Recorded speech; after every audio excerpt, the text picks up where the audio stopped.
Paul et Timothée, serviteurs de Jésus-Christ, à tous les saints en Jésus-Christ qui sont à Philippe, aux évêques et aux diacres.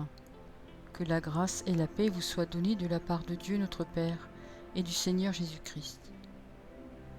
Je rends grâces à mon Dieu de tout le souvenir que je garde de vous, ne cessant dans toutes mes prières pour vous tous, de manifester ma joie au sujet de la part que vous prenez à l'Évangile depuis le premier jour jusqu'à maintenant. Je suis persuadé que celui qui a commencé en vous cette bonne œuvre la rendra parfaite pour le jour de Jésus-Christ. Il est juste que je pense ainsi de vous tous, parce que je vous porte dans mon cœur, soit dans mes liens, soit dans la défense et la confirmation de l'Évangile, vous qui tous participez à la même grâce que moi. Car Dieu m'est témoin que je vous chéris tous avec la tendresse de Jésus-Christ. Et ce que je demande dans mes prières, c'est que votre amour augmente de plus en plus en connaissance et en pleine intelligence, pour le discernement des choses les meilleures, afin que vous soyez purs et irréprochables pour le jour de Christ, remplis du fruit de justice qui est par Jésus-Christ, à la gloire et à la louange de Dieu. Je veux que vous sachiez, frères, que ce qui m'est arrivé a plutôt contribué au progrès de l'Évangile.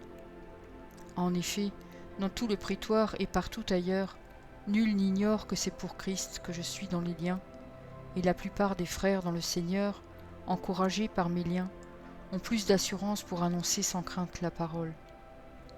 Quelques-uns, il est vrai, prêchent Christ par envie et par esprit de dispute, mais d'autres le prêchent avec des dispositions bienveillantes.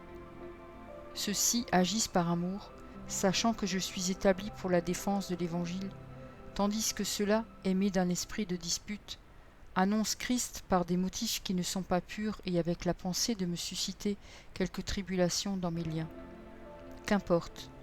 De toute manière, que ce soit pour l'apparence, que ce soit sincèrement, Christ n'est pas moins annoncé. Je m'en réjouis et je m'en réjouirai encore.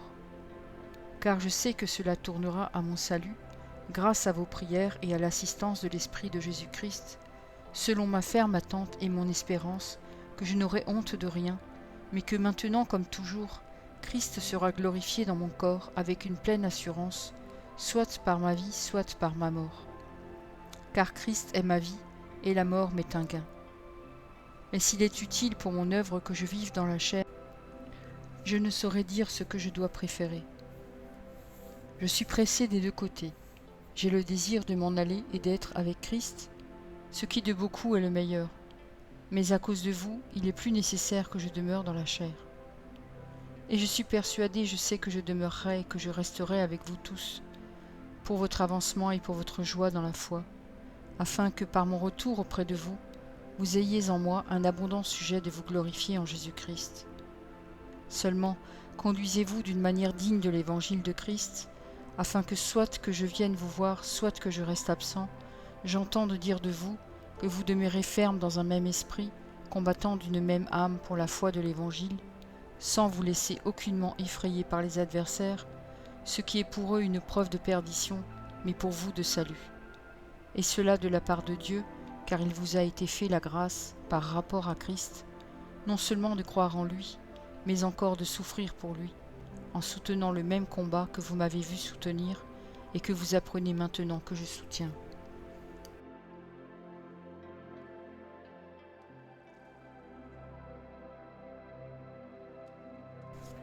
Philippiens 2. Si donc il y a quelque consolation en Christ, s'il y a quelque soulagement dans la charité, s'il y a quelque union d'esprit, s'il y a quelque compassion et quelque miséricorde, rendez ma joie parfaite, ayant un même sentiment, un même amour, une même âme, une même pensée. Ne faites rien par esprit de parti ou par vaine gloire, mais que l'humilité vous fasse regarder les autres comme étant au-dessus de vous-même.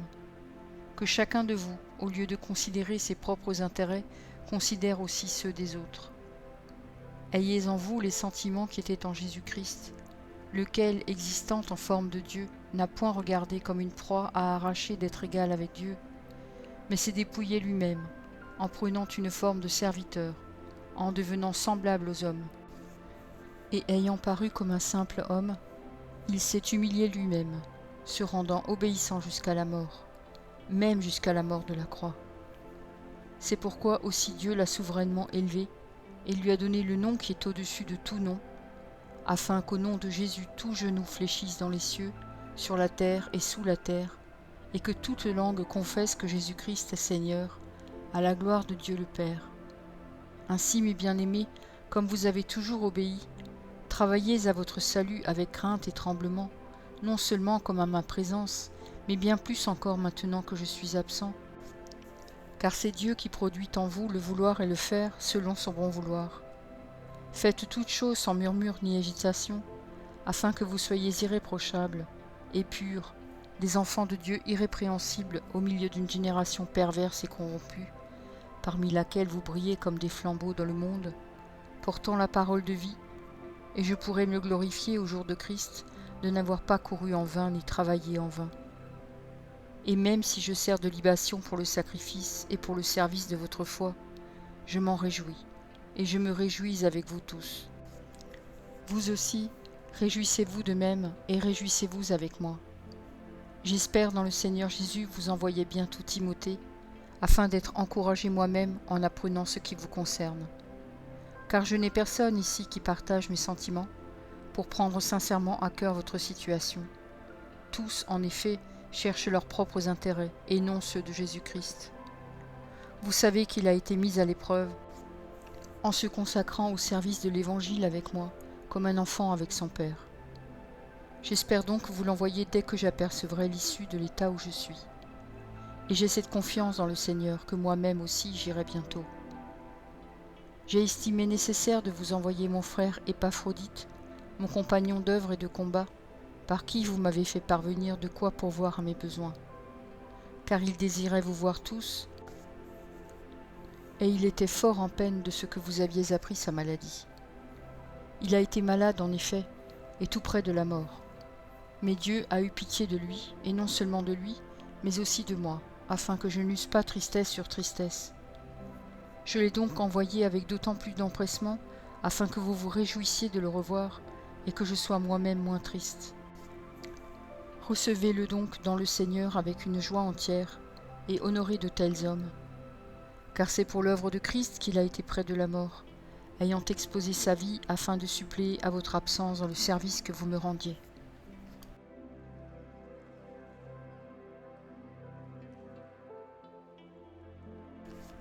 Philippiens 3.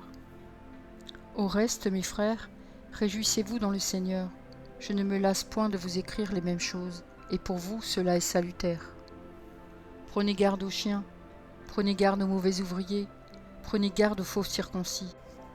Car les circoncis, c'est nous, qui rendons à Dieu notre culte par l'Esprit de Dieu, qui nous glorifions en Jésus-Christ, et qui ne mettons point notre confiance en la chair. Moi aussi, cependant, j'aurais sujet de mettre ma confiance en la chair. Si quelque autre croit pouvoir se confier en la chair, je le puis bien davantage. Moi, circoncis le 8e jour, de la race d'Israël, de la tribu de Benjamin, hébreu né d'hébreu, quant à la loi, pharisien, quant au zèle, persécuteur de l'Église, irréprochable à l'égard de la justice de la loi. Mais ces choses qui étaient pour moi des gains, je les ai regardées comme une perte, à cause de Christ. Et même je regarde toutes choses comme une perte, à cause de l'excellence de la connaissance de Jésus-Christ, mon Seigneur, pour lequel j'ai renoncé à tout, et je les regarde comme de la boue, afin de gagner Christ, et d'être trouvé en lui, non avec ma justice, celle qui vient de la loi, mais avec celle qui s'obtient par la foi en Christ, la justice qui vient de Dieu par la foi, afin de connaître Christ et la puissance de sa résurrection, et la communion de ses souffrances, en devenant conforme à lui dans sa mort, pour parvenir, si je puis, à la résurrection d'entre les morts.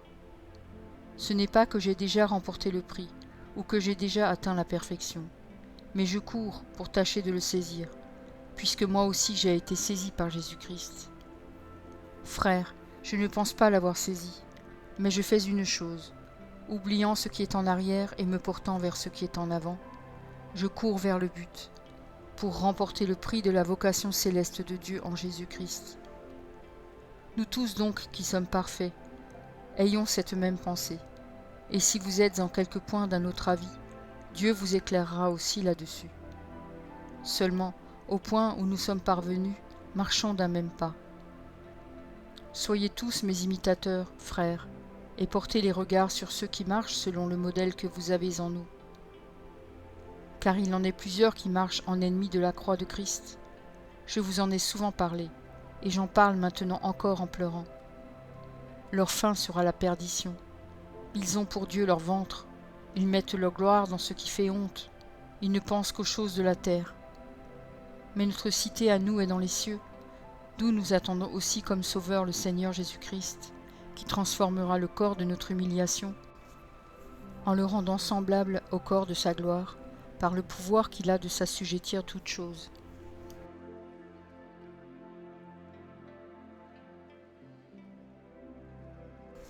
Philippiens 4.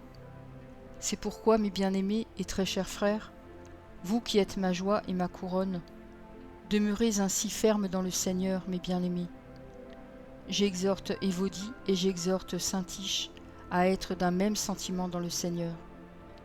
Et toi aussi, fidèle collègue, oui, je te prie de les aider, elles qui ont combattu pour l'Évangile avec moi, et avec Clément et mes autres compagnons d'œuvre, dont les noms sont dans le livre de vie. Réjouissez-vous toujours dans le Seigneur, je le répète, réjouissez-vous. Que votre douceur soit connue de tous les hommes, le Seigneur est proche. Ne vous inquiétez de rien, mais en toute chose faites connaître vos besoins à Dieu par des prières et des supplications, avec des actions de grâce. Et la paix de Dieu, qui surpasse toute intelligence, gardera vos cœurs et vos pensées en Jésus-Christ. Au reste, frères, que tout ce qui est vrai, tout ce qui est honorable, tout ce qui est juste, tout ce qui est pur, tout ce qui est aimable, tout ce qui mérite l'approbation, ce qui est vertueux et digne de louange, soit l'objet de vos pensées. Ce que vous avez appris, reçu et entendu de moi, ce que vous avez vu en moi, pratiquez-le, et le Dieu de paix sera avec vous. J'ai éprouvé une grande joie dans le Seigneur de ce que vous avez pu enfin renouveler l'expression de vos sentiments pour moi. Vous y pensiez bien, mais l'occasion vous manquait. Ce n'est pas en vue de mes besoins que je dis cela, car j'ai appris à être content de l'état où je me trouve. Je sais vivre dans l'humiliation, et je sais vivre dans l'abondance. En tout et partout, j'ai appris à être rassasié et avoir faim, à être dans l'abondance et à être dans la disette. Je puis tout par celui qui me fortifie. Cependant, vous avez bien fait de prendre part à ma détresse. Vous le savez vous-même, Philippiens, au commencement de la prédication de l'Évangile, lorsque je partis de la Macédoine, aucune église n'entra en compte avec moi pour ce qu'elle donnait et recevait. Vous fûtes les seuls à le faire, car vous m'envoyâtes déjà à Thessalonique et à 2 reprises de quoi pourvoir à mes besoins. Ce n'est pas que je recherche les dons, mais je recherche le fruit qui abonde pour votre compte. J'ai tout reçu, et je suis dans l'abondance. J'ai été comblé de bien, en recevant par Épaphrodite ce qui vient de vous comme un parfum de bonne odeur, un sacrifice que Dieu accepte et qui lui est agréable. Et mon Dieu pourvoira à tous vos besoins selon sa richesse avec gloire en Jésus-Christ. À notre Dieu et Père soit la gloire au siècle des siècles. Amen. Saluez tous les saints en Jésus-Christ. Les frères qui sont avec moi vous saluent. Tous les saints vous saluent, et principalement ceux de la maison de César. Que la grâce du Seigneur Jésus-Christ soit avec votre esprit. Merci pour ton écoute. Je t'encourage à écouter encore la parole du Seigneur. J'ai pris un engagement avec lui, et je publierai tous les jours un verset. Si j'en oublie un jour, j'en ferai 2 le lendemain. De ton côté, tout ce que tu as à faire, c'est de t'abonner à cette chaîne, et s'il te plaît, n'oublie pas le pouce bleu. Et si tu veux me laisser un gentil commentaire, c'est aussi apprécié. Pour écouter la suite, clique simplement sur la vidéo du jour suivant, en haut à gauche. Que Dieu te bénisse.